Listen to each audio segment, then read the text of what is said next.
You might be surprised to find that even with insurance, a hospital stay can cost you $1,000 or more. Today, we will discuss how you can better understand your healthcare coverage. First, by identifying important insurance terminology. Second, by looking at your medical needs. And lastly, by understanding your benefits prior to your service.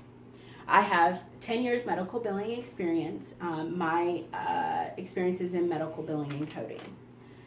Let's start by exploring basic insurance terminology. This is called an explanation of benefits. Right here is your identification information. We have your date of service and the description of your service, which is what you actually had and what day you had that. Then we have the amount billed from your provider's office to your insurance, your amount applied to your deductible, and your co-insurance are 6 and 9.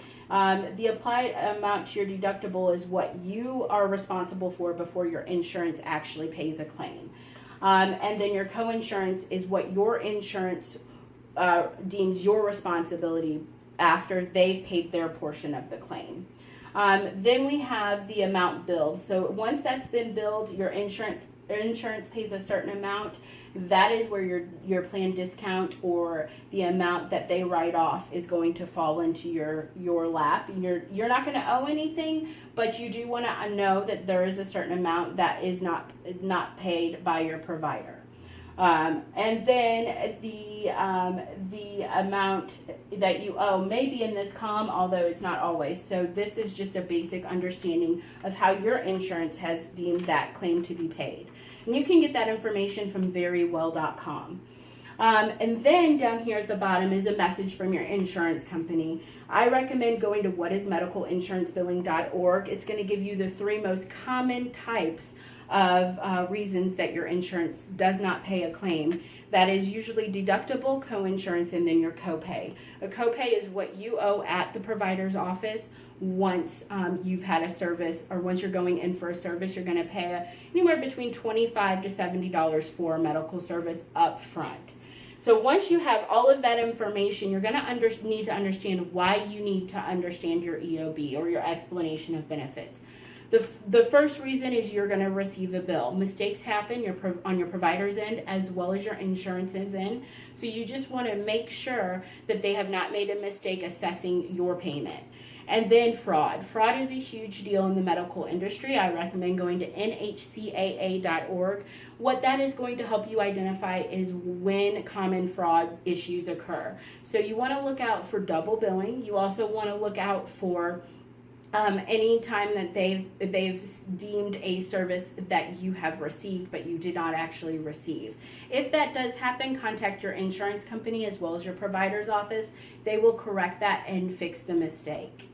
Now that you understand insurance terms, we're going to look at your medical needs. I turned to healthcare.gov for that, and you want to know what your major medical conditions are. Do you have major health issues, heart issues, anything major like that? Catastrophic care, are you young and you just need care if you have an accident? Routine care, where you just go to your doctor's office once a year. And then maternity care. Are you childbearing age? Because not all insurance companies have maternity care on their services. So you do want to make sure that that's available to you.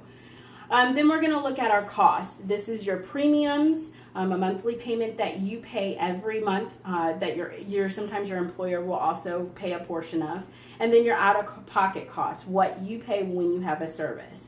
You also want to make sure that you understand if your provider is in-network or out-of-network. If they are not in-network, you want to make sure that you have out-of-network benefits.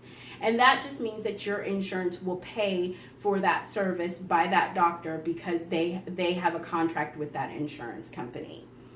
So we're going to get into our plan types. We have 4: bronze, silver, gold, and platinum.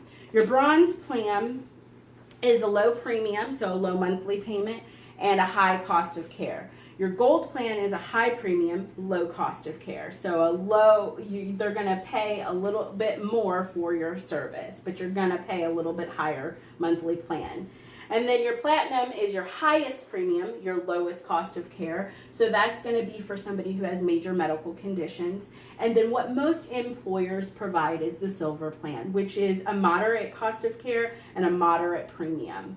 Now we're going to take a look at your network types. Those are very important because this is going to let you know what your care organization is like. Your HMO plans, they are the strictest. Your PPO plans and your POS plans, those allow you to go out of network, and then your EPO plans, that requires you to stay in network. Finally, let's discuss the importance of learning your medical benefits. So you want to understand your medical benefits because you need to understand your treatment and what procedure you're having. You also need to find out from your doctor if there's any other medical providers. You also need to find out if you're having a hospital stay and any common complications. Where are you having that particular procedure, hospital, office, or medical center? All of those are going to be very important so that you know what to contact your insurance and ask them. You want to ask them about your deductible, your co-insurance, and your copay prior to service. Then you want to find out if you need a pre-authorization, and that is something that is required if you're having a major health issue and you're having a hospital stay. A lot of times they have to okay that to be paid in order for your insurance to pay that claim.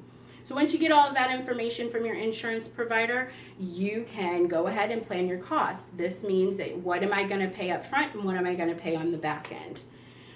In conclusion, we discussed the reason for understanding your insurance coverage by understanding basic terminologies, your medical needs, and your benefits prior to treatment.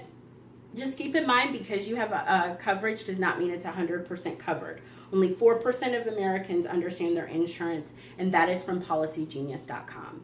Thank you so much.